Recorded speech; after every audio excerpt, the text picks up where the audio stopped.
and Assistant Principal Wilma Vasquez of Lincoln Elementary School. Could you give them a big round of applause for letting us use their building? Thank you very much, guys. Thank you for letting us use Lincoln School. It's a pleasure to see you. I want to thank the residents in attendance for coming out to Mayor's Night Out. I'd like to point out that this is also being aired live, and we have lots of people at home watching as well. I want to thank them also. We will try to monitor questions on the internet. If there's a question that's asked over and over again and we're running short, maybe we'll take a couple from the internet. But the way we do business, as you've become accustomed to over the years, is when you're in the audience, you can submit written questions. You don't have to put your name on it. We like it if you do, so we can follow up with you. But if you don't want to, we'll read it off. Where's Donna? There's Donna Muta. How you doing, Donna? Good. Good evening, Mayor. Nice to see you. Donna's been doing, I don't know, 100 Mayor's Night Outs you've done? At least. Yeah, a lot. But anyway, Donna's, I want to thank her for her hard work and special event staff for putting this together. Donna will read off the questions, and then if you have follow-up questions on that topic, you raise your hand, and we'll come up to you, okay? A lot of times, Donna will put the microphone in your face, not because she's rude, but because she wants people at home to be able to hear the answer also. This is being aired live on Go Hammond TV. We have a new addition to Mayor's Night Out, which is Jasmine. Hi, Jasmine. Nice to see you. Jasmine's our interpreter. Thank you, Jasmine. During the COVID shutdown, we were holding weekly briefings with the Hammond residents about what's going on with the shutdown, what was going on with our numbers, and we became accustomed to using an interpreter so that we could reach all Hammond residents. And Jasmine's helping us do that. So thank you very much, Jasmine, for being our first interpreter at Mayor's Night Out. Okay, next we're going to go ahead and introduce our department heads. Donna, you going to do it with the microphone, or are they going to do it on their own? Sharon's got the mic. Oh, hi, Sharon. How you doing?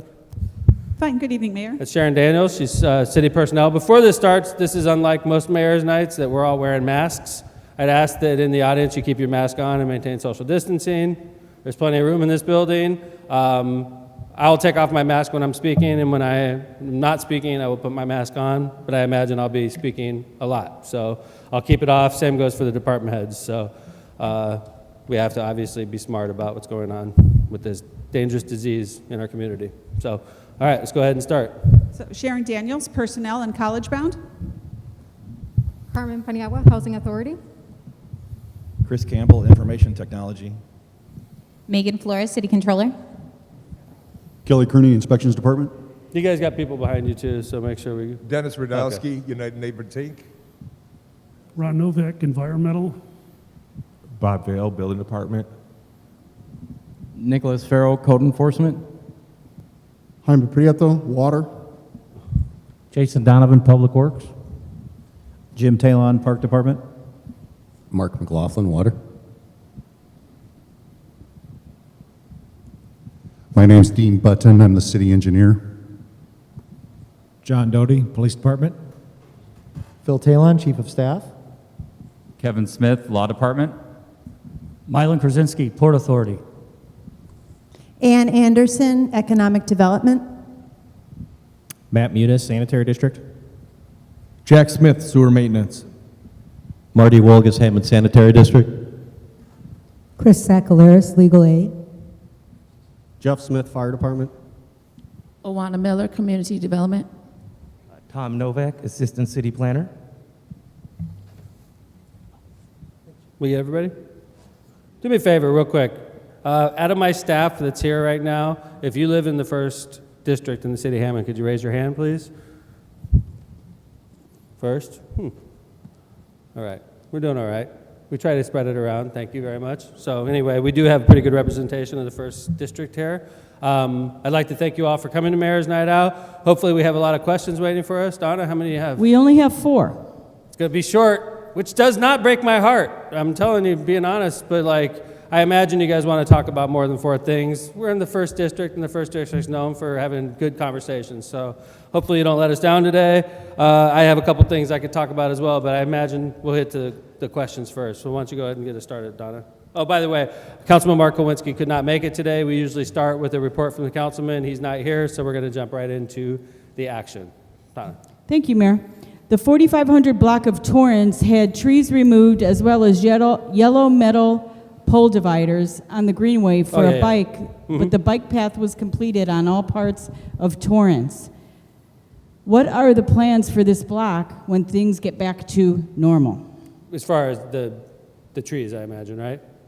I take that route. I'm very familiar with what you're talking about. We did, in the middle of the street, it used to be a grassy median. We put a bike trail as the north-south connector between the bike trail system in downtown Hammond, getting us up to Robertsdale. The void in our bike trail system to get from south to north, because that's where people want to be, is up here, is North Hammond. I personally use the bike trail system a lot. I would go down Sheffield, and I don't think a lot of people would do what I do. And quite frankly, Seoul through Torrance is one of the best routes you could take. We did a connector recently that got you off of Seoul, which is basically right by Old Spohn School, and it gets you around over to Torrance off the street, which is a great connector. And then once you get to Torrance, that's the part that this question is asking about.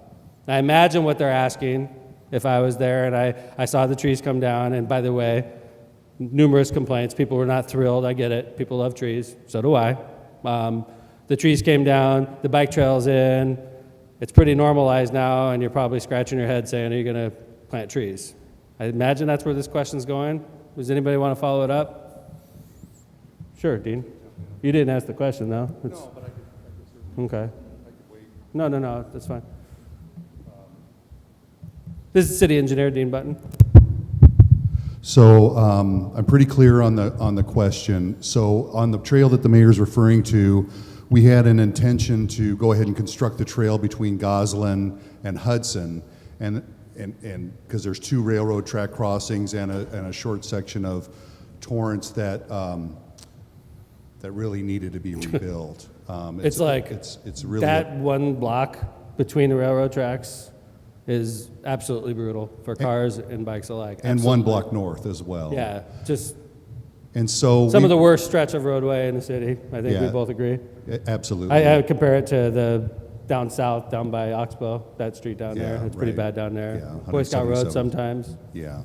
And so we recognized that was a bad situation. And so we took out that portion of bike trail, and we funded the design of a road reconstruction, complete reconstruction of that roadway between Goslin and Hudson. That's in design now. There's two railroad crossings, one of CSX and one of NICD. And there's pretty protracted design issues that we have to go through in order to do that. So I'd say we're about 90% design complete. We're certainly not going to be able to get that started this year, but it is in the hopper to continue. Mayor may wish to talk about a recent change in the way we intend on spending our gaming funding on a capital improvements board, and so this project will be selected against other projects that the city has in the hopper through that funding source, and to be able to move forward. So the benefit is that this is a ready project to go ahead and start. We're hoping that maybe among the 9 board members, this will rise to the top, and we will try to get that work done. So it's in construction, ready to go. I'm sorry, in design. Right. Excuse me, in design and ready to go. And so we should be able to move forward on that. I would note too, the city's going to see a significant traffic concern in North Hammond. You may have noticed that CSX has a number of railroad ties placed along between Calumet and Wabash, so the Brunswick area. They're going to come through and replace a bunch of track and ties at Calumet, at Torrance, at Henry, at Johnson, at Sheffield, and at Wabash, all within about a 10-day period. Could be a little longer. So your Holman Avenue and your Columbia Avenue are going to be your primary access routes. That starts next week, about Tuesday. Okay. Thank you. Thanks, Gene. Thank you, Mayor. Does anybody have a follow-up on, the question was about what we're doing with the stretch of road on the bike trail on Torrance. I think Dean hit that amongst a lot of other issues in the first district that may concern you. All right, let's move on. Hey, do me a favor. Ray had a couple questions come in by the internet. figure out some type of system with Eva and Ray and Jill so that they can get some of the questions to Donna if we run short. We could do them. One of them was about the water tower. I know we want to hit that one. So, all right. Because, yeah, it's easier than texting me. So, all right. Okay, Thanks, Mayor. Donna. You got lots of questions coming in. We have 123 people watching on Facebook right now. So imagine this crowd plus 123. So, well, 122. I'm logged in also. So, yeah. Hey, by the way, I want to talk about open jobs we have before we get to the next question. Jeff, could you, Chief Smith, I'm sorry, Robertsdale resident, Chief Smith, can you grab the microphone, please, and talk about some open applications that you're taking right now with the Hammond Fire Department? Please. Yeah, we started taking applications. How you doing, Jeff? I'm good, Mayor. How are You're you? all business, man. You jump right in, huh? Yeah. All right. Cool. Started taking applications a couple weeks ago. I believe we're taking them till October 12th. I think it's October 13th, maybe. Office is open from 8 to 4:30. It says October 9th on my paper. Excuse me? October 9th. October 9th? Okay. That's what it says here. Okay, October 9th. 8 to 4:30, 6110 Calumet Avenue. Stop in, we'll give you the application. We need a copy of your driver's license. If you're an EMT or a paramedic, please bring that certification with you and or any other certification that you have with you. You can also go to gohammond.com to the personnel department, and there's an online, you can print out the application. You can bring that with you along with a copy of your driver's license and any certifications that you may have. Thanks, Chief. Right. Okay. Sharon, could you grab a microphone real quick? City's personnel officer. Could you talk a little bit about an open position we have in Hammond Animal Control, please? Kennel Master? The position is for Kennel Master, Yeah, and it's this isn't- with our Animal Control Department. Yeah, that's the one. And it is $38,000 a year, Nice. and you can apply at City Hall. It's posted on the city website. So it's not very often that we have open positions open to the public. Where we bid first within the house, and secondly, it goes to the public. So this is unusual that kennel master positions are open right now. It's a lot of people picture like, I remember a college-bound student told me, Mayor, I want to do my 40 hours at the Hammond Animal Control. And I said, really? Yeah, I love dogs. I'm like, all right, see you next week. I mean, you're dealing with, they're not like Yorkshire Terriers coming through. Let's just put it that way, right? You're dealing with mean dogs sometimes. So to be in this position, you got to be sort of tough. I think it doesn't say that on the job application. No, it doesn't. But this is it's a good job. But it's a well-paying job. You get benefits of the city, but at the same time, you're dealing with mean dogs. And you got to be tough like that. Working in all weather elements, evenings, afternoons, weekends. How often do you guys call animal control in the middle of the night? Right. We're not trying to talk you out of the job. Okay, you're like, screw that job. I don't care what. We're not trying to talk you out of it. I'm just saying, be realistic about what you're applying for. Okay. If you're like afraid of dogs, it's probably not your ideal position. You should probably wait until the next one opens up. Right. They do. And by the way, some of them bounce on and do things. In fact, we have a gentleman that's a supervisor in our park department that started in that very position and bounced up a number of times. So the thing about getting employment with the city, the first job may not be your most glamorous job, but if you're inside, it's a lot easier to move up once you're in. So I'm not trying to talk you out of this job, right? But it is open, so please apply. We have another spot open I want to talk about. It's at the Hammond Housing Authority. Carmen Paniagua, could you please talk a little bit about the open spot you have, the tax credit property manager position? Sure. We have a job opening for the tax credit property manager. And it's really for anybody that's a people person. There is a requirement and obviously knowledge-based, but you don't really have to have a lot of knowledge. We're willing to train as long as you are, like I said, a people person. There is a tax credit certification that should be obtained within the 90 days. But other than that, it is managing the property, administering the federal programs that we have. And it's pretty simple. It's from 8 to 4. We do close at the Housing Authority from 12 to 1 for lunch. But we're fast-paced when it comes to the job. But other than that, I think we're a great organization to work for. How much does it pay? That one right now, it's for $33,500. Good. So you should be like people person, People person, goal-oriented, because we do have to meet certain criteria with HUD and with the federal program, and it's about the occupancy to make sure we maintain it.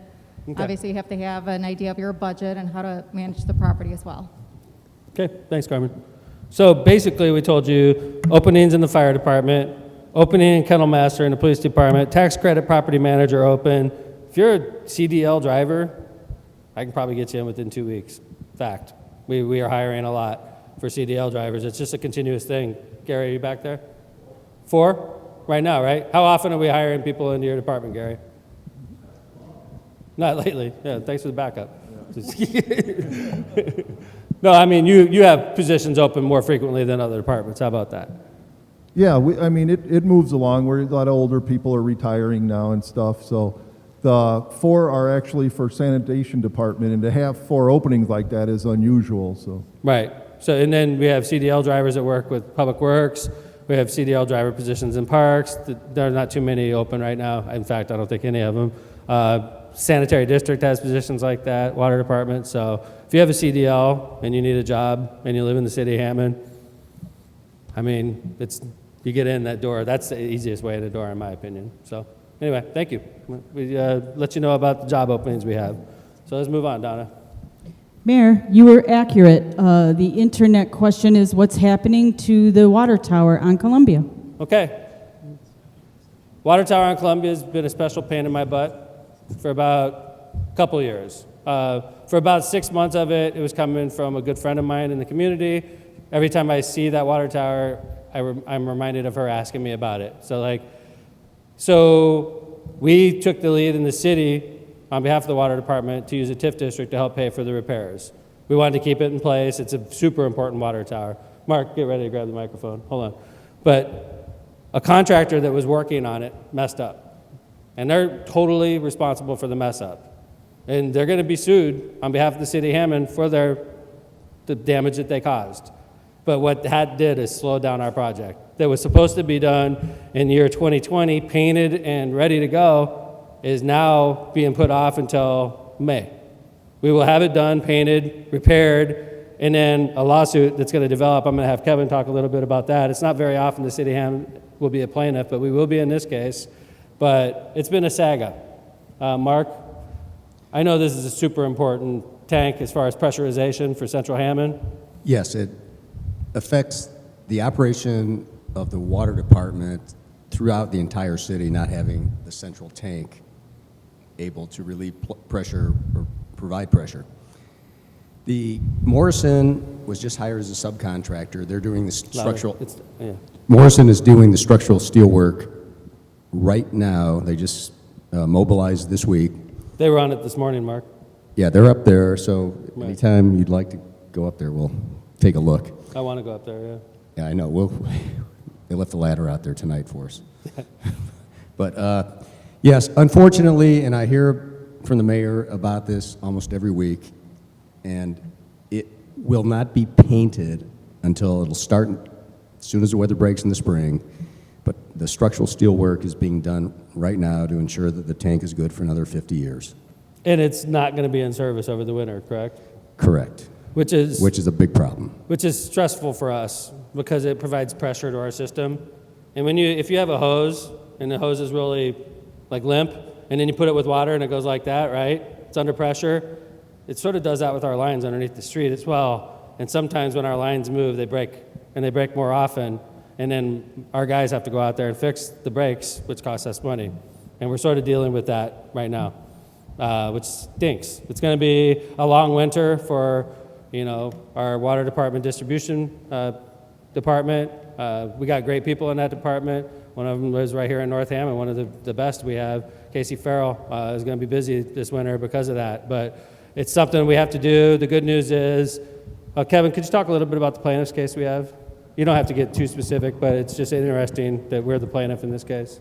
Yes, it's always fun to be the plaintiff, I think. But the mayor, after learning of what happened to the tank, directed the law department to start investigating into whether or not he believed we had a viable lawsuit towards either the contractor or the design engineer. Because what had happened to the tank was that there was because of some structural, I don't want to get into too much detail, and I probably don't, I'm a lawyer, not an engineer, that's why we have Dean here, but basically there was a small collapse of the tower towards the top. And so we're trying to figure out in the lawsuit who's responsible for that. But this is a big fix, and it's costing the city hundreds of thousands of dollars for this fix, just to fix what had happened, due to the negligence of not the city or the water department, But it's important to point out, what are our options here?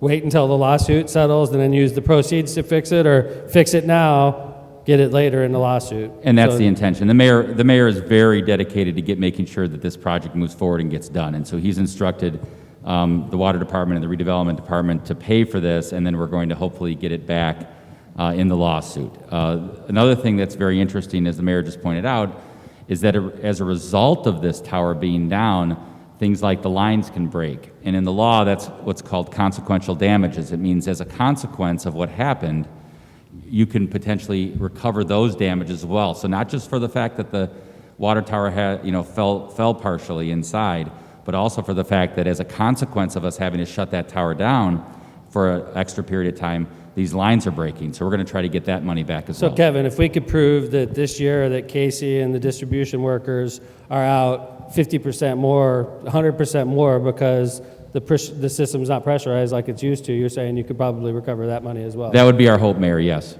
Yeah, it's interesting because it's going to be City of Hammond versus, instead of so-and-so versus the City of Hammond. Doesn't happen very often. But so in this lawsuit, we're being represented free of charge, just like if you got into a car accident and you were suing on behalf of, So anyway, thanks for the question. The water tower, May, right? You guys heard it right here. Mayor's Night Out. September 23rd, 2020. Mark McLaughlin said May, it'll be done. May 31st, I think he said.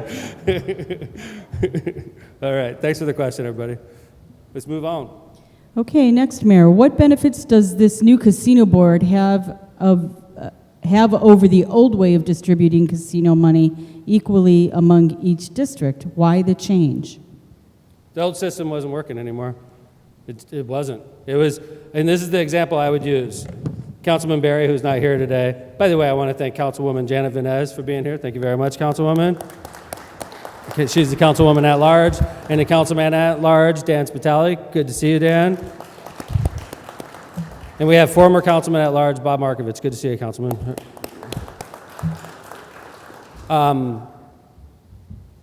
Councilman Berry and I were sitting down when he's the 3rd District Councilman, and we would talk about, this is what I want to do. When I get in, I would like to get Tapper done. I'd like to do it from here to here, and I want to do that, and then I want to help out with this. I want to do Harrison Park, and then you start crunching the numbers, and you got this ambitious young councilman coming in, and you're like, hey, Barry, you know how you said you wanted to get Tapper done? Yeah, okay. Well, that's going to be $6 million, and you get $1.5 million a year, so basically you already spent all your money for the next 4 years. And he's like, huh? And we're like, over the years, there's been a lot of chips at the gaming money, the RDA, college bound, things of that nature start chipping away. And then, of course, competition chips away at it. The fact that Chicago opened a casino by O'Hare. We used to call ourselves Chicago Proof once we built Moab, the new boat. And then the Rivers Casino opened in Chicago, which is about as far away you can get from us and still be in the Chicagoland market. And we took a major hit, like 25%, like immediately, which I think it stunned all of us, like, wow. Because up to that point, we thought the gaming industry is growing, the pie gets bigger and bigger each year, there's a never-ending profits, and then we realized it's a fixed pie, and we're slicing the pieces thinner and thinner. And now, our neighbors, Gary, I don't know how many of you make it over to Gary. I drive all over the region often. Gary's Casino is 2-3 months from opening. It looks bigger than Moab. It's nice. It's brand new. It's right there, right off the highway. You can see it from the highway. They're going to get a lot more money than they've been getting over the years. They'll basically, I think they're going to help put East Chicago boat in serious jeopardy. East Chicago, who's going to drive? You can't get to East Chicago from Chicago without passing Horseshoe, and a lot of them stop there. And if you're going to come off of 8094 and you see Hard Rock down there, why would you drive north on Klein? You got Hard Rock right there. So the pie is about the same, if not getting smaller, and we got more pieces getting cut into it, and it gets to the point where when I first took over as mayor, the mayor's 30% when I first took over would be 10 million plus that we could do projects across the city. This year it was 4.5 million. The district council person's cut when Councilman Mark and I first took over was $3.5 million a year. The district councilman's cut now is $1.5 million a year. And it costs $6 million to do Tapper. If you want to do any major stretch of streets, it's going to be way more than the council person would get in 4 years. So what happens? You know, you're a district council person and you know you can't afford to do Tapper, even though it needs to be done. I'm using this hypothetically. Even though it needs to be done, I can't afford it. So what am I going to do? I want to make my constituents happy. I'm going to do top coats. I'm going to do lighting projects. I'm going to do park projects. And the people are happy until it rains. Or until we have like a huge sinkhole in the middle of Tapper. Because why? Because the way we're splitting the money thins it out so much, you can't do what it was originally intended to do. Councilman Markovich spent 30 years on the council? 32 years on the council, 28 of it with gaming, about there. 25, 26 years of Councilman Markovich was a councilman at large with gaming revenue for 25 of the years he was a councilman. And you know how much money he helped direct spend out of gaming money in his entire career? Not a single dollar. Councilmen at large, under the way we initially proposed this, were second-class citizens. They didn't matter. The gaming, and which is really what most people are interested in. So it's like, Councilwoman Janet, you've been a councilwoman for 12 years? Huh? 9? How much money have you spent as a councilwoman at large? Not a penny. There's a reason we have council people at large. They represent the whole city. They're supposed to think about Tapper needs to get done and we don't have the money for it, but they're sort of cut out. So we looked at what other cities were doing, the gaming cities. Cities like Indianapolis, not a gaming city, but what do when they have projects? They have a whole separate board run by the engineer that decides on which projects get done. Sometimes the projects will be in the fifth. Maybe the fifth one year has $8 million spent in it to get a major project done. Maybe the next year the fifth has no money spent in it because we're spending it in the first or in the third or in the second. That's the kind of stuff we need to do. We need to swing bigger numbers of money so that we can get the projects done, using my scenario earlier about Tapper, in 1 year instead of 4. It wasn't working. So I made a proposal. I went away after I lost running for Congress, and I was like thinking a lot about Tom McDermott and what my future holds as your mayor, and what my future holds in my chosen career, which has been elected official, and like, if I'm going to be a good mayor for the next 3.5 years, the stuff I have to get done. Have to. One of them is this. The way we split the gaming monies doesn't work. We don't do the stuff that needs to be done. We do the stuff that looks good. And it's time to start doing the stuff that needs to get done. So we made a proposal. I put a lot of thought into it. A lot of people put a lot of thought into it. Lawyers, engineers. We looked at a lot of other boards. Obviously, the council's got to have representation on this board. Obviously, the mayor has to have representation on this board. We all thought from the get-go, the city engineer, not Dean Button, the city engineer is the chairperson of this board, and Dean's the city engineer. And this board is going to look at Tapper and projects like it, competing projects across the city, and make decisions on the best interests of our city. And maybe, like I said, maybe some years, my district, the 5th, doesn't have a penny spent in it. Maybe some years it's a great year for the 5th, right? Maybe we're lucky because our streets are in better condition than the streets in the 1st. Maybe we're focusing on the 1st, or maybe we're worried about floods in Hessville, so we're spending more money there to try to fix that horrible situation where 1,700 homes had basement backups, mostly in Hessville. That's what changed for me, is the floods. And then my loss, and I had 3.5 years of being mayor for sure, guaranteed, regardless of what my future holds. How am I going to best serve you? Now, we got some work to do. I told the council people when they ran last time, be careful what you wish for. Did I not say that, Councilwoman? Councilman, did I say that? I said it to almost everybody, because we got crap to do, and not everything's going to be lovely. And being honest with you, I was thinking I might be in Congress. And I'll piss off people in a different kind of way in Congress, right? Because as soon as I raise my right arm, if I went to Washington, D.C., half of America hates me right off the bat, right? When I realized that I had 3.5 years of being Hammond's mayor left, I'm not going to be a wallflower. I'm not going to just sit back and watch the city not be effective. So we put this proposal out there. I talked a lot. I got a lot of feedback.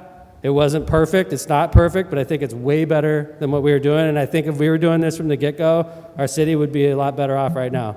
I'm sort of embarrassed it took me this long. But to do something like this took a senior mayor that knew what was going on. I couldn't do that in my first 2 terms. I didn't have enough credibility. I think it's the right thing. I realize not everybody's thrilled with it, and I realize I probably made enemies for life because of what I did, but I really think it's the right thing to do. And I want you to know, like, we weren't bending arms. We weren't putting pressure on. We were just talking about the situation. And everybody, the district council people, 5 out of 6 of the district council people voted for this. 5 out of 6 voted to give up their money. 5 out of the 6, the at-larges voted for it because now they're part of the equation. Councilwoman Janet could be on the board if she's chosen by her peer. Councilman Dan could be on the board if he's chosen by his peers. Councilwoman Katrina could be on the board if she's chosen by her peers. That wasn't allowed under the previous situation. So I'm sorry for talking for a long time. It's a big deal that happened, and nobody covered it, which is fine. The Hammond Times is definitely not the Hammond Times anymore, because something like this, I mean, I'm not going to call up and like do press releases on something like this. I think it's a big enough story. They should have covered it, and they didn't. But I'm answering to you. So if you want to talk about it, please, now is the time. Sounds like we're talking about the construction. Did I miss anything? Kevin, Phil, you guys helped me a ton with it. Dean? Mayor, the only thing I was going to probably add is that 2 other parts of that ordinance that are important, I think, are the Gaming Advisory Board. I know. And also it's such an all-encompassing. Yeah, and the rainy day and the fund. Rainy Day Fund, which is important to the council, I think, and to you. And I'm glad you brought that up, especially the rainy day fund, because I want to clear something up at the end of this meeting. Thank you for bringing that up. And the Gaming Advisory Committee, which is super important to a lot of local communities, local groups like Pulaski Park Neighborhood Association, Downtown Hammond Council, I mean, Crime Watch is galore, YMCA, Boys and Girls Club. The fact that we didn't have the mayor's Gaming Advisory Committee money go out this year because we had a spending freeze put a hurting on a lot of not-for-profits across the city and across the region.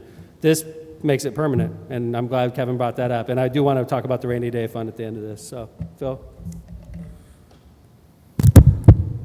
I just want to mention, and I think I've spoken to a lot of people here at some of the Crime Watch meetings and things of that nature. I'm from the 4th District. I know it's normal for us to think of our where we are living right now, where we're located, what district we're in, and think that has to be the most important priority. I can promise you in Hessville, when they're having all that flood, or having the flooding, and houses are getting destroyed or losing value, and then money and resources have to go towards that problem, it has a negative financial impact in the 1st District as well. We are all one city. So to me, the board made perfect sense in that although it sounds good as a council person of a certain district to say, I got to make sure I do certain things here. We are all one city. We have to make sure that our weakest link in the city is taken care of, or in the end, it's going to cost more money and it's going to hurt the entire city as a whole. So I just wanted to add that, Mayor. Thanks. I appreciate it, Phil. Dean, you want to say anything about this? Thanks for the opportunity. I don't want to just talk for talking's sake, but certainly we're going to use every federal dollar we can available, leverage it by these funds. And so don't think that these are 100% locally funded projects. We get 80, 20% local match, 80% federal match. The project we're doing in front of Purdue Northwest is a 90-10 project, so we're only coming up with 10% of that federal aid project, and we'll be using these types of funds for those projects. I appreciate you bringing that up, Dean. And I want to also point out that something that we have not done well since the 90s when we approved gaming. The water department and the sanitary district. Where are you, suckers? Hey, Mark, what's up? And Marty, where are you? They haven't paid squat, no offense, for a lot of the work that we've done with them, with their departments over the years. And I'm not mad at Marty or Mark. But we've probably done $10 million worth of infrastructure improvements to the Hammond Water Department since the 90s. I'm using conservative numbers, I imagine, right? Okay, 50 million. And the way we should have been doing it for years, going back to the 90s, is if I'm going to do Tapper, we're going to keep it consistent. If I'm going to do Tapper, I'm going to be cleaning out the stormwater drains. I'm going to be cleaning out all the water, the infrastructure, replacing it with new stuff. Hammond gaming money shouldn't have to pay for the Hammond Sanitary District's work. We should say, Marty, we're doing this project. It costs $6 million. About $1 million of it is sanitary work. Give me $1 million. Thank you very much. Hey, Mark, we're doing Tapper. About $1 million of it is Hammond Water Department, and we want $1 million. Thank you very much. It's a $6 million job. I just got $2 million from Hammond Water, Hammond Sanitary, and the taxpayers pay the other $4 million, instead of covering the whole $6 million. We've been doing it since the 90s this way. We've been doing it the whole time I'm your mayor, and that's not the way we should have been doing it. But when we looked at that ordinance, we were like, this ordinance could never be changed. It's impossible to change this ordinance, because why would a district council person vote to give away their money?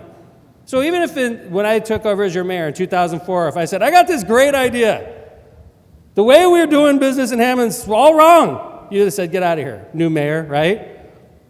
The district councilmen know now it's not working. That's why 5 out of the 6 district councilmen voted to give it up. It's not working. We're changing the way we do business. We have to. And Capital Improvement Board is huge for us. We did a spending cut this year, so there's not a lot of work going on in Hammond this year, 2020, because of COVID. We froze spending across the board outside of salaries, okay? We also authorized the use of a tax anticipation warrant, $12 million in 2020. We thought we were going to need it because property taxes were in question, riverboats shut down, who knows how much people are paying in income taxes. We're getting ready for Armageddon in Hammond, right? Still got to pay these guys.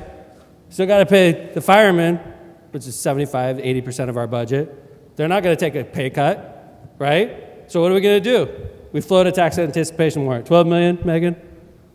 We haven't used a penny of it. Not a penny. And if things keep going the way they are, we're going to end the year in the black with over $3 million in the bank, positive. And we're not going to spend that. We're going to put it in a rainy day fund. And under this ordinance that we set up, we automatically have to put a certain percentage of money into the rainy day fund every year, and we're making rules on the rainy day fund where it's nearly impossible to spend. We're not going to spend the rainy day fund money, which means we're going to be saving money every year. What's the percentage? 4% of net gaming. Adds up. But if we start off with $3 million in the bank, that's really nice. To have a couple bucks sitting there, it helps us a lot with our bond ratings. We want to get better bond ratings. Part of the way to do it is to have a rainy day fund that we don't spend every year. That's what we're trying to do. We're trying to implement a new way of doing business.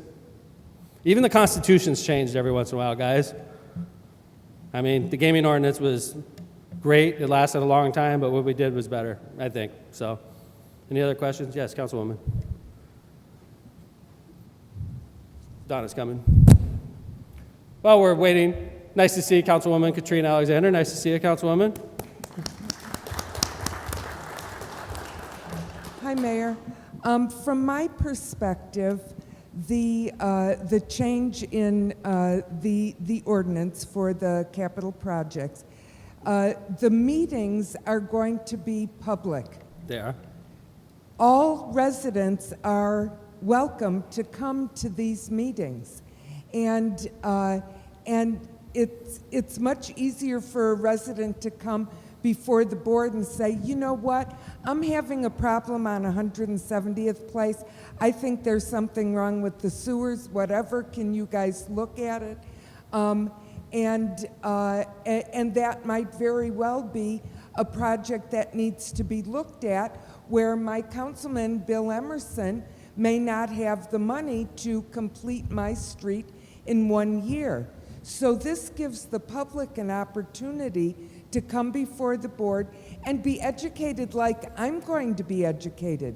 I don't know how much it costs for an overlay on a street. I don't know how much it costs to completely redo a street, because I've never been involved in projects like that, being an at-large council person. For a decade. So we as residents are going to have an opportunity to learn exactly what it costs for these projects to get done, and why over the years perhaps your street didn't get lights or your street didn't get an overlay because there's only so much money to go around. That's exactly it.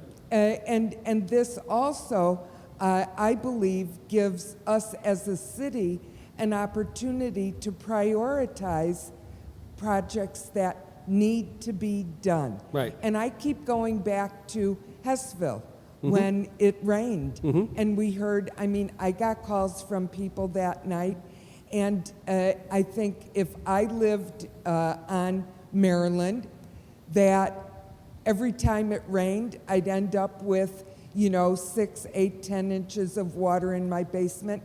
I'd be pissed. Yeah. I'd be on the stairs of City Hall going, what's going on? But yet you're putting lights up on another block over here when this street needs attention. Yep. So I think it's going to be an education for a lot of people. Thanks, Councilwoman. I appreciate it.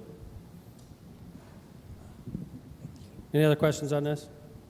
This is a big deal. Obviously, we're spending some time on it because it's a big deal, and it wasn't covered in the local media, and I'm willing to answer any question. So I appreciate the Councilwoman bringing that up. I could tell you that the way the Capital Improvement Board's set up is it could be a civilian, technically, right? It's non-paying, so I think a lot of people, that's going to take their motivation away. It's going to be a hell of a lot of work. I'm not trying to talk you out of applying for it, okay, but it's the truth. It's limited supplies and a lot of need. Councilman Werpel was trying to be funny one day, and he said, you know what I'm going to do? He's like, hell no, I don't want to be on that board. I said, why? And he said, I'm going to show up to those board meetings. I'm going to go up there, and I'm going to say, I want you to get Snyder done. And I'm going to walk away, and it's up to the board. It's up to Dean. Get Snyder done. If they don't, he could say, I talked to Dean. I talked to the Capital Improvement Board. They're not doing it, right? I feel sorry for Dean. No offense, but he's got a lot of power under this proposal, him and the board. But like what happens, you're going to be in the same dilemma our district council people were in, is $100,000 worth of projects, $10 million available. Who do you want to piss off? Yeah, right? Welcome to the club. Abraham Lincoln said he hated filling generals because he made one general happy and 10 generals pissed off. It's the same kind of philosophy that we're looking at here. The need is greater than the monetary funds available. But I think that this is the right answer. I hope this is the right answer. We put a heck of a lot of effort into it. So any other questions on this? We'll move on. I can tell you the Gaming Advisory Committee is an 11-member board chaired by the Chief of Staff, Phil Talon, 5 appointed by the mayor, 5 appointed by the council, spending about $600,000 to $700,000 a year on gaming, on not-for-profits around the city. Way more need than money available as well. People are told no often. I know that a lot of public is going to be involved in that. In fact, the Mayor's Gaming Advisory Committee is mostly members of the public. So if you're interested in either of these boards, Mayor's Gaming Advisory Committee, or, the council has 3 appointees to that, to the Capital Improvement Board. The council has 5 appointees to the Gaming Advisory Committee. The mayor has 5 appointees to it, and 3 to the Capital Improvement Board. So thank you for the questions on that. Let's move on. Okay, Mayor, our next one is long, so bear with me. People last one was often long. ask me, why do I still fight to be in Hammond after all that's transpired, especially after the slur was written on the building on July 4th. I fight because I believe that in order to see change, you need to face adversity. The fight's bigger than me. This is Hold for on, the I'm future. going to interrupt you. So somebody, probably some dumb kid, or writes a slur, and then you understand that's shocking. I understand that that's horrifying. We got rid of it and real quickly. If you're moving out of the city of Hammond over that, I feel bad as your mayor, but we try our hardest. Like when that horrible thing went up, I know exactly what you're talking about. I was involved in the effort to get it down, but we got it down like that. It's taking it very seriously. I saw it on a Saturday night. I think my staff member, it was Councilwoman Katrina that sent it to me. Katrina, where are you? Do you remember the details on this, Councilwoman? Was it Saturday night? It was after hours, I know that. And by Sunday, it was gone, right, Councilwoman? Yes. Thank you. Literally, I saw it, I'm like, that is horrible. We don't see that stuff in Hammond. And I was like, Gary, boom, dude, can you believe this? Gary's like, I'm on it, Mayor. Like on a weekend, boom, gone. We don't take stuff like that sitting down. That's horrifying. But like to move out of our city over that, this is one of the most diverse cities in America. One of the most diverse cities in Indiana for sure. I would hate to lose a resident over that. It's an ignorant person. And like we can't control 81,000 people. Some of them are going to be ignorant and do stupid crap. And when they do, we're going to knock it off. Like, because that's unacceptable. But don't move out on us. That doesn't make sense to me. Like, that does not happen often. I'd hate to lose a resident over something like that. Like, I cannot guarantee you 81,000 people are going to be acting rationally at all times. And when they mess up, and it will happen, we're going to knock it out. I was on a bike trail. Never mind, I don't want to go there. Right? That was funny, but it was graffiti also. It was a lot different, though. But, all right, sorry, Donna. Let's move It's on. okay. No, Moving you're going to forward. keep going with the question. I just wanted Yeah. to insert myself. The fight's bigger than me. This is the future of minority business owners and women business owners, for the teen that wants an opportunity to get a job. Mayor, you've done a lot to diversify Hammond with the scholarship programs and the scholarship programs for police and fire and recognizing Juneteenth. There hasn't been a black business in the 1st District in 17 years. It's been over a month since I applied for my inspection, and yet I keep getting swept under the rug or delayed, when all I want to do is bring diversity to the Hammond business sector. Okay. Kelly, is that you? All heads turned to Kelly when they said inspection. I believe I'm familiar with the situation, yes. You're aware of the situation? Yes. Is it more complicated than? Yes. Okay. Does it have anything to do with race? No. I know. Absolutely not. And obviously it's important for black-owned businesses to be in our city. It's extremely important. But like, I imagine, I mean, I don't know, there's probably this situation and probably 5,000 other similar types of situations brewing at any time in City Hall. So like, I'm not aware of every single thing that's happening in the city. I rely on people like Kelly and... We need to do an interior inspection in the building and... You what? Say again? We need to do an interior inspection in the building. Waiting for the owner to give us permission to do that. Okay, is this normal protocol? Yeah. Yes. Okay. I don't know who asked this question, but like, could we follow this up? Maybe you could come up and speak to Mr. Kearney after. We could schedule this tomorrow. That's important to us. Business is important to us. Minority-owned businesses important to us. Like graffiti that's vulgar and demeaning to anybody in our city is important to us. Like people in Hammond, it's important to me. Like I don't want anybody ever moving out. I don't care who you are, what color you are, what's your LGBTQ, straight, anything. We don't want anybody. We need every person to pull us city up together. So if I could assure you, as your mayor, Caucasian mayor in a diverse city, if I ever run into racism on my team, I deal with it one way and they're fired. That's just not how we do business. It's not. It's not. I promise you. Like that was shocking to me when it was sent to me by your Councilwoman Katrina, and we acted immediately because that's how we do business. So like, if you haven't been inspected, it has nothing to do with race, and if it did, I would insert myself immediately. I promise you. I imagine it's probably more complicated than we're talking about publicly, and I don't blame you. This is a public meeting. I don't think we want to talk about the things that are wrong with the building, okay? Maybe you can meet with Kelly after and we can try to get this resolved. Phil, could you raise your hand? This is my chief of staff. If you want to get the chief of staff involved, please do. Like, I want to take care of it also, okay? Thank you. All right, let's move on. Okay, coming from the internet, Mayor, will the capital improvement meeting be aired on GoHammond.tv? I meant to say that. Thank you, internet people, for asking that question. Hey, Jake, we got to try to keep Jasmine on as much as possible, too. Oh, look at that. My bad. Thank you. He was doing sign language to me also. Yes, it will be aired opposite the council meeting on Mondays. So the council meet first and third Monday. The Capital Improvement Board will meet 2 and 4, if it's vice versa. They'll meet alternating from the council. So every Monday, we'll have a meeting in the council chamber. The Capital Improvement Board will meet there. The public's allowed to go there and comment, just like the council meeting. I think it's probably more going to be like a redevelopment meeting. Kevin, we're required under law to have public meetings, just like a council meeting. Yes, the Capital Improvements Board, by this ordinance that was passed, is subject to the Indiana open door law. And the city clerk, Robert Golick, is going to be maintaining the minutes on it. It's going to be just like every other meeting. That was going back to something the councilwoman talked about earlier. So you as a member of the public could be, I mean, we have members of the public that show up to every meeting. They show up to every mayor's night, they show up to every redevelopment, they show up to everything we do, which is great. You could be that person. And you could be like, I'm personally going to make it my mission to make sure Tapper gets done, and I'm going to show up to every damn meeting until they do Tapper, right? Make it your mission and do it. Welcome to the club, Dean, right? Like, it's going to be a hard job, but like, so anyway, thank you for the question. Okay, Mayor, I'm going to try to summarize here.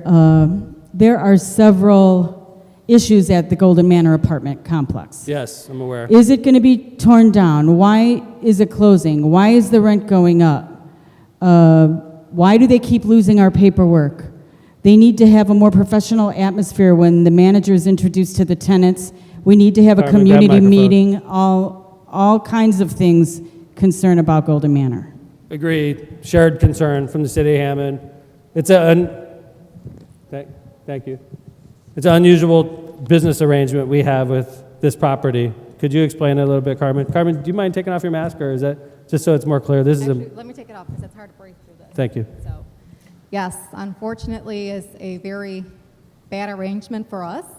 In the pre-existing, it was already a business relationship when I took over as mayor, right? So this goes way back to Yes. early 2000s, late 90s? Early 2000s. Okay. When all this started, unfortunately, the arrangement that was made, it's kind of hard to break. We have been in a legal battle back and forth for several years. We understand there's a lot of issues at hand.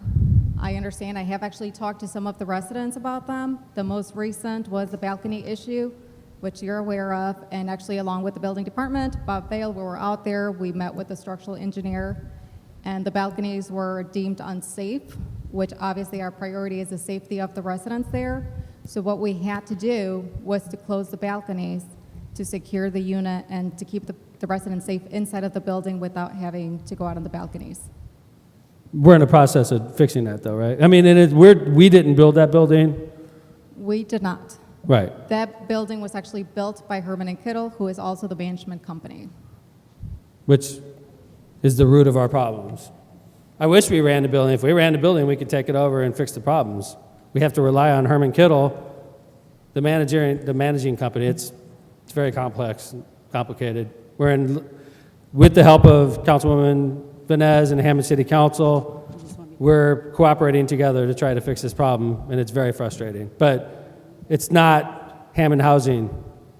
It's not Hammond Housing's responsibility. It's our responsibility as human beings and administration members, but it's supposed to be handled by the company that's in charge, and they're not doing their job, which has complicated it.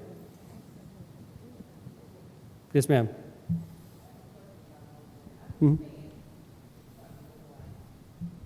My name is Lolita Peterson. Nice to Yeah, see you, you know Ms. me. Peterson. Anyways, I'm just calling because in this building, we understand that you have to break down. There's a problem with the, with the building, but it's been up there 13 years. We never had any cleaning with this Coben, no sanitizing. They don't do the rugs, and we got roaches going around now. I mean, that you can do on the inside until you finish on the outside. That shouldn't be a problem with us. And a lot of people are seniors, they can't walk, they got on the wheelchairs and stuff, and they close up the balconies. And if anything happens, we need to get out. And that's all I'm saying. They're raising our rent like sky high. I don't understand that. And I'm an ex-property manager, so I know how to deal with that. But I'm just saying on a level where I am now, I am retired. But I need something to be done inside of the building as well as the outside. Thank you. And we really need some cleaning in that building. Yes, ma'am. We don't have the activities anymore. We used to have bingo, and they said we can go in there and clean it. We don't need to go and clean it. We're trying to save ourselves. Yeah, And I but think it's not us that does the cleaning. It's Right, I Herman Kittle. understand that, Right, but right. but they have cleaning people, and I why know. should They're not that's- doing their job, obviously. Right, and that's what I'm saying. That's Yes, the ma'am. only thing that I'm saying. I know, that, and I understand you're saying that, and I appreciate that. There's a lot of confusion. They think that Carmen and the Hammond Housing Authority is not doing their job, and it's... No, I'm not saying No, it's I'm not. not saying that's the way you feel, ma'am. But the conception out there is that's part of Hammond Housing, and it's just like substandard living conditions, and it is substandard living conditions, but it's not part of Hammond Housing, and that's what's complicating the matter. Well, I understand that, but you know, we're just trying to help the people that needs help in Yes, this ma'am. building. I appreciate you being here And and bringing it up. That's what you're supposed to do. And believe me, I'm listening, okay? thank you. Thank you. I find it interesting that Herman and Kittle, who are responsible for all the slipshod work that's been put into the Golden Manor building, the ordinances that were violated, the unskilled labor, the building codes that are violated, how do they still have a legal right to be to manage this building? Good question. Can you answer that? I'm sorry, I didn't hear the whole. She said with all the problems they're having, how are they still qualified to be building managers? How are they qualified? Unfortunately, it's based on the agreements and the contracts that were signed that we have yet to get out of. We have been speaking with legal, and we are still in the middle of that to trying to get from under. But when you violate a law, you breach that agreement. That would Well, be that's what we're working on, ma'am. Yeah, that would be a breach of that contract. ma'am. Because they do not have clean hands. Thank you. I appreciate it. I live there too at Golden Manor, and we had a resident, and he been there ever since the building was built. Al Torres, I think. He passed away, and he was on the elevator with me last Tuesday, and he was upset about his paperwork. They go through managers every year. When some kind of way our paperwork get missing.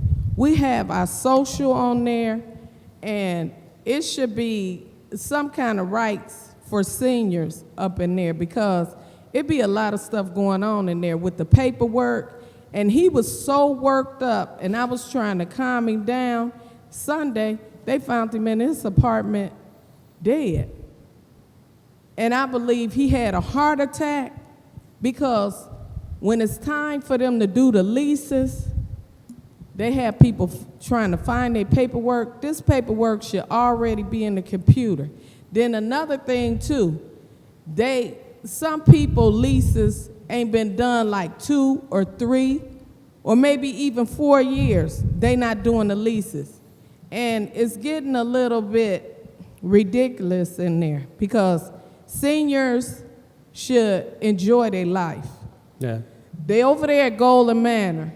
They need to fix the building up, and they should have peace.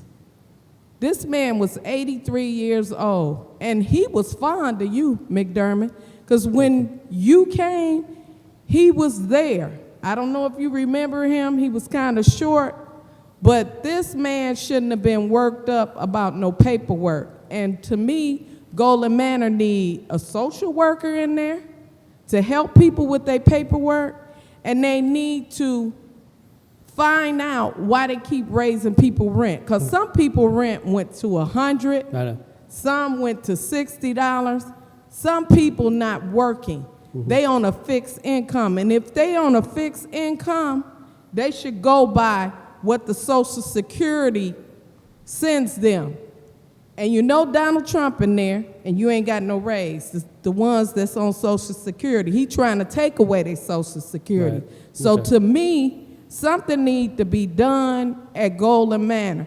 You know, and I we got you. keep telling one and telling another, but you as the mayor of Hammond, you need to handle this very quick, because I'm on it. it's too much I appreciate going it. on over there. I appreciate it. Thank you, guys. Okay? I think we get the idea. Is this about Golden Manor also?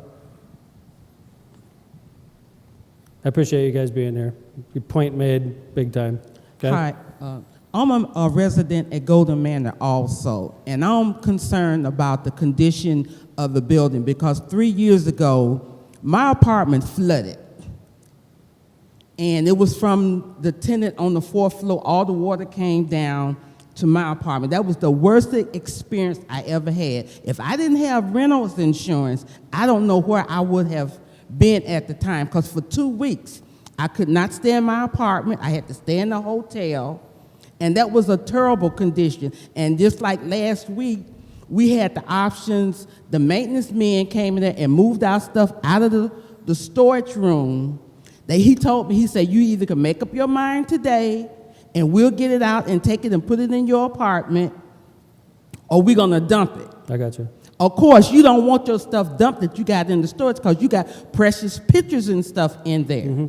And then another thing, you tired. You don't feel like doing that type of work. And then not only that, I mean, they tell you one thing, and then when we found out everything was being moved out, we had about like 2 or 3 days notice that they was going to do this. I appreciate. And I don't think, and I don't think that's fair. And in the lease, that's part of our amenities, the patio and the storage shed. Okay. But the rent is still steadily going up, so they taking away from us. They not giving us anything. And like they said, we own a fixed income. I appreciate it. And we don't have no extra money. Okay. And I appreciate you guys being here. I know you're frustrated, and I appreciate you being here, coming to Mayor's Night, driving across the city. I appreciate it. You made your point. You're complaining to me about something I'm not in direct control of, but I am the mayor, and I'm going to get involved to try to help you. But it's like the equivalent of complaining to me. Thank you, I promise. But like, I do want to point out that like this is not as simple as me coming in and saying, I'm the mayor, get this stuff done. They don't work with us. But we need to do something. Absolutely. You made your point. I very much appreciate you being here, okay? And I will tomorrow set up a meeting. I texted Eva during this and said, we're meeting tomorrow on this issue, and we're going to double down and get this done, okay? It's unacceptable. I agree, okay? Thank you for being here, all right? Thank you. I'm sorry about this too, by the way. We've not had a good relationship with this company in 20 years. Herman Renfro, or Herman Kittle, right?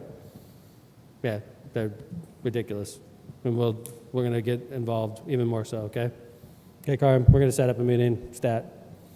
Yeah, thank you guys for being here. All right. I'm Next sweating. up, Mayor, we would like you to meet with the representatives of Comcast Xfinity concerning the bandwidth in the area. I have a mid-range speed, yet almost 2 to 3 weekly, I'm frozen out of the internet or it gives way.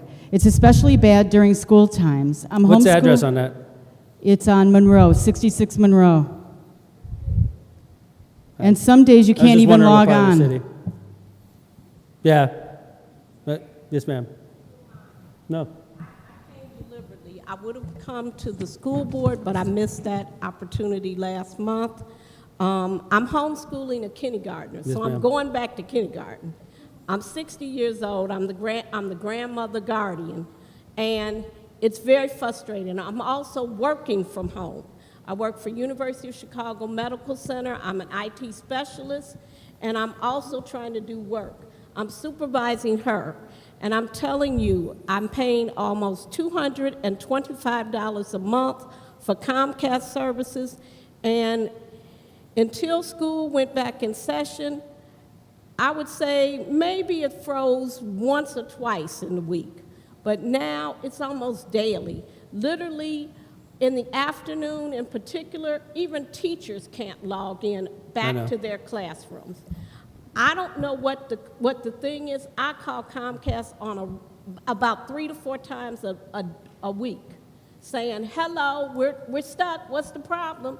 My picture's frozen on my TV, I've got that triple thing, Okay. and it's not working. I'm gonna pass off to somebody who knows a lot more about this than I do. I'm lucky I could operate my iPhone. So I'm gonna pass off to the IT department. This is Chris Campbell, real smart guy. He does the network in City Hall, connects our multiple buildings. I imagine he's also homeschooling his children, and he's probably Mr. Wi-Fi, I imagine. So I'm hoping he can give you some ideas on how to increase your signal. I have the same kind of issues, and I don't live far from you.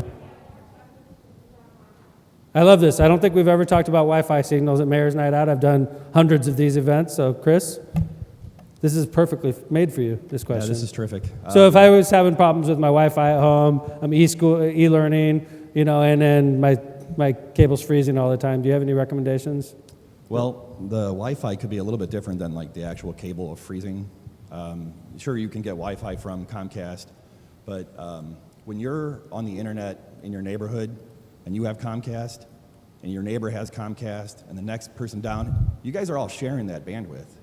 So if you're not happy with your provider, there are alternatives. There's AT&T, there's WOW in the city. I mean, I don't use Comcast, but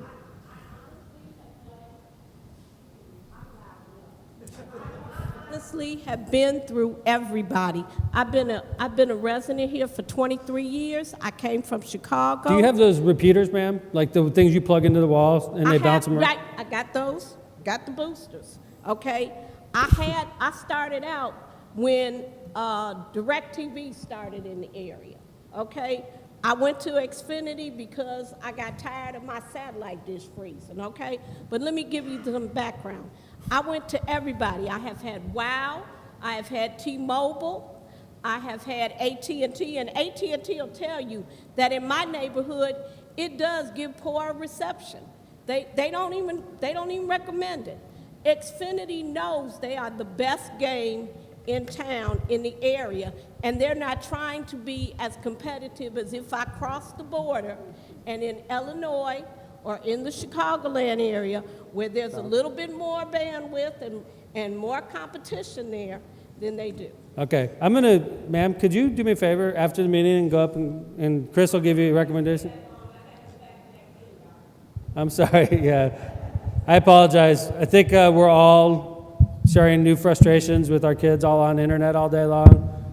My son is e-learning also from home. It's sort of nice to see him more often, but I know it's eating up the bandwidth, so I apologize, ma'am. Thank you, ma'am. Okay, maybe there's some ideas we can give Dura.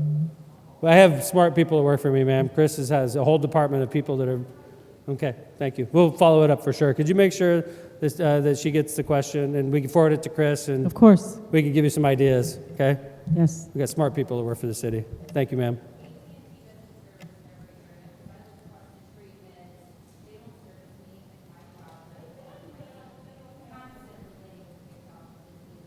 Yeah.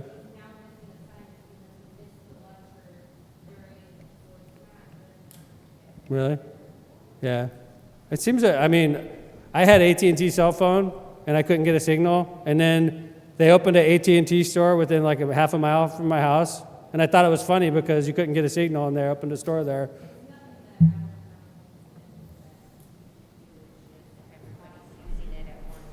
Okay. All right. Another question. 2 questions about the Pulaski Park pool. We've seen it's filled, Mayor. Can you give a status? Just filled, till further notice. There was an idea, initially my idea was to close all the pools and replace them, and there was a community effort rallying around keeping the pool open in Pulaski. I was receptive to it. Then there was a breakdown on the vision for that pool, and we never really moved forward. So about 6 months ago, there was a complaint about, a good complaint about the horrible condition, how the pool looked. It had like 4 or 5 foot plants in it, and it was slippery, and we were worried about if any kid got in there and they slipped down into the slimy pond. And we filled it with dirt, and and Jim, did we fill the north one with dirt also today? But this is not a permanent thing. It's not like cement we put in there. If there's a deal made on the pool in the future, we just scoop the dirt out and start over again. It's just safety. So that's the current status. There was a disagreement on the future and what it would look like, and we never moved past it. And I'm not here to throw daggers or lay blame, but the other 3 pools are done, or were eliminated and replaced at Edison Park with amazing 2 outdoor soccer fields, a skateboard park, a new playground, Hessville Park with brand new splash pad, skateboard park, MLK Park with brand new splash pad, a memoriam to Dr. King, new playground, new basketball courts, and Pulaski Park. Oh, part of the proceeds we use for Irving Park and the improvements there. So sorry, Jasmine, you're going to work out today. But yeah, there was just a breakdown in communication on what Pulaski Park would look like going forward. But it's not like Pulaski Park's been ignored. I know when I probably did $6-7 million worth of work under my administration on that park by myself. So, any follow-up? Yes, ma'am. The splash parks ever open? Because Yeah. I kept riding past them with that toddler trying to get. Where? Which one? Wolf Lake. Wolf Lake? Mylan. Every time. Could you talk about the hours of the splash pad at Wolf Lake? For right now, sometimes weather. Right. Could Weather. you just talk Sure. about in general? Sure. In general, during the season, the splash pad was open from right around 10:30 in the morning until 6 in the evening. And now, because the mayor gave us a directive last year and said, hey, sometimes it's really nice in September, which this week it's really nice in September, and it's going to even be warmer the next couple days. The splash pad is open from noon until 5 o'clock, and it's free right now. Wolf Lake So- splash pad is different than the other. The others are just walk in. Wolf Lake splash pad. Interactive. Right. Yep. And then you did, for social distancing, you did waves, right? We did at one time, but now, because it's in the fall, everybody could just walk in. Okay, thank you. Mayor. Real quick, also just a reminder for MLK and Hessville splash pad, just if you go by there and the water's off, that doesn't mean it's closed. They actually is operated and it kind of goes on through motion or a button. So if you see the water off in MLK or in Hessville, you can still use it. And if you see it on, we're not wasting water. Okay? It's recycled. Right, Devin? It's just like, it's like a pool, except for it shoots the water up and then it recycles it around. So just because it's on, we're losing it by evaporation, if anything, but it's not brand new water we're blasting through there. All right. Let's move on. What is the process to have a stop sign installed? 140th and Johnson is very dangerous. Cars are going 30 to 50 miles per hour often. Yeah. The process is usually starts with a district council person. District council person brings it to the Board of Public Works and Safety. Board of Public Works and Safety okays it, and then it moves on from there. It eventually goes to, yeah. What? Oh, okay. I was wrong. Thanks, Mayor. So when it goes to the Board of Public Works and Safety, we ask that it be referred to the engineering Okay, department. all right. And we will do a stop warrant analysis. We have quite a few on the books that we need to do right now. But we'll make an analysis on that to determine if it's warranted, right? And when it is warranted. So then I we have to- imagine the Board of Works consults with engineering, right? Right. Because I know, like, let's say Councilman Mark wants to get a stop sign installed there. I don't think, he'll probably go to the Board of Works, and then you would consult with Board of Works, I imagine. Yeah, or they could just come to us, right? They can just come right to engineering. The problem is we haven't had the opportunity much to get these stop warrant analysis Right. done. But there is a procedure that is widely recognized to determine whether a stop sign is important, because simply putting up a stop sign doesn't make things better. People tend to ignore them sometimes. How does Whiting get away with putting bumps in the street when that's illegal in Indiana? Well, I couldn't find any statute in my review. So we can put bumps on the street? But we wouldn't do the shortened versions of the speed bumps. We would do the elongated speed humps. And that's really for public safety vehicles. It's for ambulances and fire trucks. If the small humps, they'll just get tore out by public safety vehicles, and so we can do some elongated. So we could do humps. We could do humps or speed Interesting. tables, which is what we want to do downtown and in downtown Hessville too. Okay, thanks. But we would do a stop warrant analysis. Just make the request either to the Board of Public Works and Safety or to engineering. We'll be happy to take a look at it for you. Just District- bear with us in terms of timing. Any one of your council people could start this process too. You can go to councilwoman at large, the councilman at large, you can go to district council people, engineering. They start a lot of ways, but ultimately they have to be approved. And there's certain stretches of the city where we have too many stoplights, or stop signs also. What is that, 169th over there? West of Calumet, drives me crazy. There's like 4 stop signs right in a row. It's like, after a while, it's like, come on. Anyway, next. Mayor, our last question, it's kind of for me. Can you give me information about how to be a vendor at the Trunk and Treat? Nice. That's a great one. It's October 30th. All you have to do is call me. My name is Donna, 853-7708, and I'll send you an application. We are open to all businesses and organizations who would like to participate. And Mayor, we also want to stress that we are still doing door-to-door trick-or-treating for people who want to participate in that Thank you for on bringing that October up. 31st from 5 to 7. I mean, some concern came to us about this, and I'm like thinking to myself, I'm not really scared of kids coming to my door. I'll have a mask on, and I'll give them candy. There's some people that would be worried about that. Keep your light off, no kids come to your door. So you turn your light on, you participate as a homeowner. You turn your light off, that's a sign to America not to come to your door. Kids, they want to trick or treat, God bless America. Parents who don't want their kids to trick or treat, God bless America. So the green light is on for trick or treating. I don't know if that means it's going to be a big year, small year, normal year, I'm not sure. But the green light from us is on. We're going to have our vehicles out in the streets like we normally do on October 31st. If it's raining or snowing, too bad.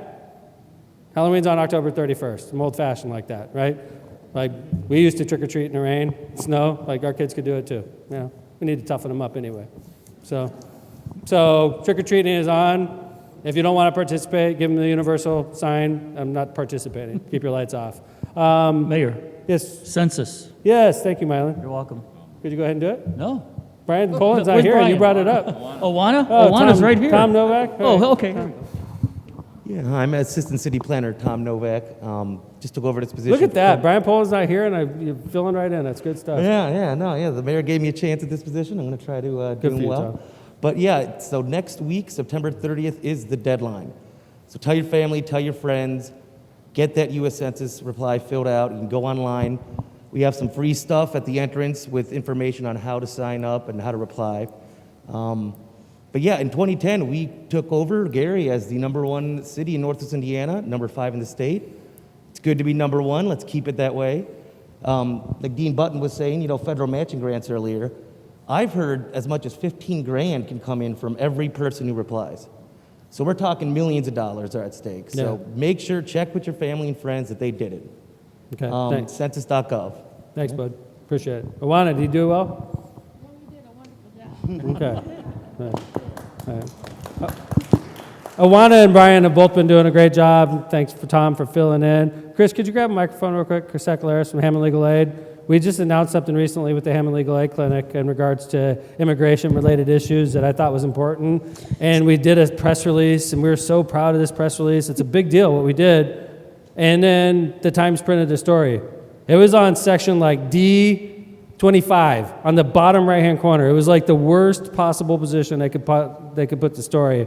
And I thought it was a huge story. It was under all the classifieds and everything else, yeah. There was like obituaries were higher in ranking order than us. No, it was on a Sunday, and it was in the last section. It was literally like you had to hunt for it like I did to find it. But it's a big story. We're doing DACA and immigration-related services at the clinic. So we've teamed up with attorney Alfredo Estrada, and he will be offering DACA and immigration-type cases. In order to qualify for our services, you should have to be a resident of Hammond for the last 9 months and meet our economic guidelines. You can call us at 853-6611 to see if you qualify, or you can come and walk right in and fill out an application. Just bring your proof of residency and your proof of being Hammond resident. So we're really thankful that the mayor was very supportive of this, and given our population here in Hammond, we think it's going to be a great service. Thank you, Chris. I appreciate it. Thank you. Ann, could you grab the microphone real quick? Could you answer me a question? Sure, Mayor. Because most people think the mayor knows everything that's going on in the city at all times. Yeah, And then yeah. I see a construction project, and I'm like, What for is the it? life of me, I have no idea what that's going to be. That's when you reach out to my department. That's right. I drove by it in the Marina District the other day, right up here. That's right. And there's a brand new building. By the way, brand new flag going up in the first also, but we'll talk about that in a second. Yeah. What is the brand new building right over there by the Popeyes and all that? We have a brand new Dairy Queen coming to Nice. Our Marina District development. Yeah, Is it's great. Is it Dairy Queen Baskin Robbins or no Dairy Queen? No, I think it's just Dairy Dairy Queen. DQ. Nice. Yep, it's going to have a nice drive-through, bypass lane. It's going to be a beautiful building. We're really pushing for nice-looking construction. So Awesome. it's Thank going to you. look great. What's going on down across the street from Cabela's, right by the White Castle? There's one going on there too. Yeah, very similar new Dunkin' Donuts. We're being invaded by coffee shops. We are. Okay. We're going to be highly caffeinated. And then I was looking at the planning committee the other day, and I Mhm. noticed there's a Verizon store coming in the south. Yep, that's right near the Dunkin' Donuts. That's the Verizon store and Yeah, the Dunkin' right across Donuts. the street from Cabela's. So the Verizon store is going to be next to the AT&T store. Yeah, how about that? Maybe then the I- competition will raise the broadband quality Okay. here. But each of these little developments that moves in helps pay our property taxes and helps hire our local residents, which is good news. That's So, right. That's Mylan, right. could you grab the microphone real quick? You the first, I forgot. In the first district, yeah. Hey, give it back to Diane real quick. Yeah, good job, Dean. Yes. 141st and Columbia. That's Calumet. There's a Calumet. brand new, yeah. That it will be the new location of UniFirst. They're Could you a explain laundry that? facility. Yeah. So UniFirst is located in Hammond, about a mile south of here on Calumet Avenue. But they expanded so much they outgrew their location. They were bordered by 2 different train lines. So they reached out to our department a year or 2 ago. They really wanted to stay in Hammond, and we wanted them to stay in Hammond with all their jobs. So they found this location, and they're relocating, they're expanding, keeping all the jobs and adding some more. Awesome. There you Yeah. go. Thanks for filling me in. Mylan, Mayor, when's the golf course shut down? first snow or Thanksgiving week. So, interesting facts. This is the best year you've ever had at the Lost Mars. Is that true? Right, and you delayed us by at least I what, didn't 3? delay you. The No, pandemic it was technically the 3 delayed weeks. you. It's not like I kept calling every We had- Friday. I don't know if you got the memo. That's why we're wearing masks right now. Kept calling every Friday. Mayor, are we going to open on Saturday? No. We did delay it a long We did. time. It's over 3 weeks. Yeah. But you know what? The course is in beautiful shape.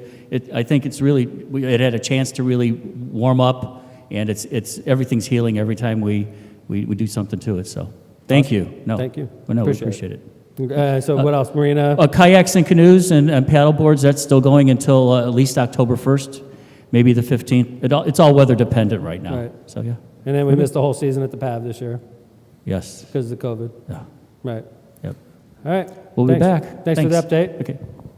I'm not going to ask the chief anything because it's not very often he has mayor's night and doesn't get asked a single question. I'm going to keep it going. What's going on over here? I was going to ask Ron a question. I'm going to hold off on that one. Anybody got anything going, or you guys want to get out of here? Hey, what's that? Jaime? By the way, Jaime, stand up real quick. I'm going to haze you. Oh, Nick, by the way. Jaime, hold on. So Jaime got promoted to the number 2 position in the Hammond Water Department. Could you give him a bigger? And then he was previously the head of code enforcement, and the new head of code enforcement is Nick Farrell, resident of the First District. Good job, Nick. By the way, Nick, when Jaime was in charge of code enforcement, I got tons of complaints all the time at Mayor's Night, and you didn't have a single one, so great job already. You straightened it all out? Thank you. No, I appreciate it. We also have Jim Talon, who's the new head of the Hammond Park Department. Thank you.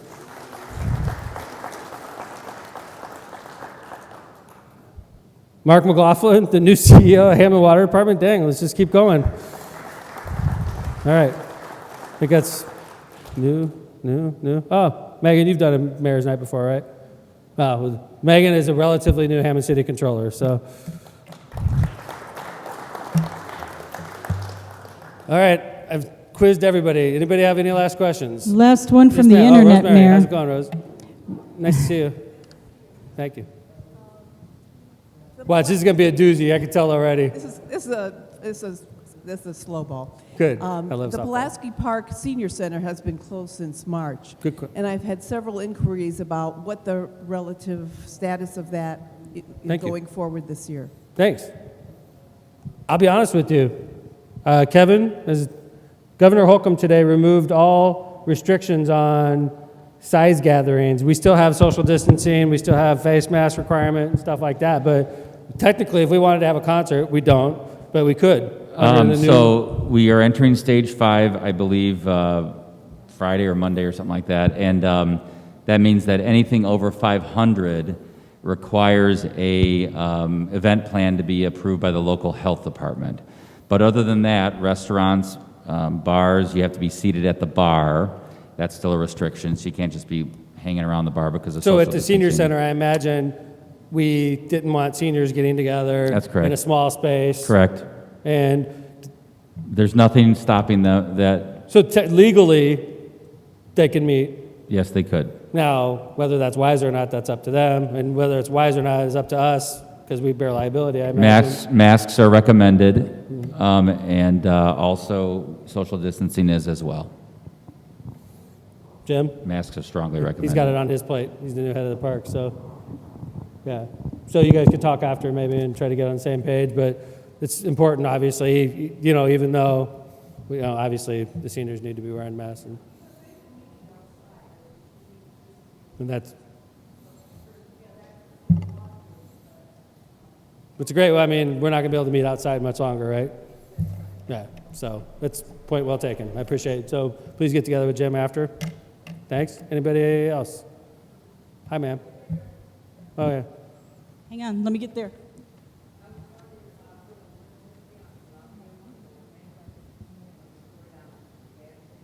And the Chinese place? Yes, ma'am. And are they going to build anything there, or is this going to be empty? The park, it was supposed to be a stormwater project, and we're reevaluating that, actually. It might just stay a park, just grass. So the Chinese place that used to be there's nothing, it's just going to stay empty, you know? Across the street?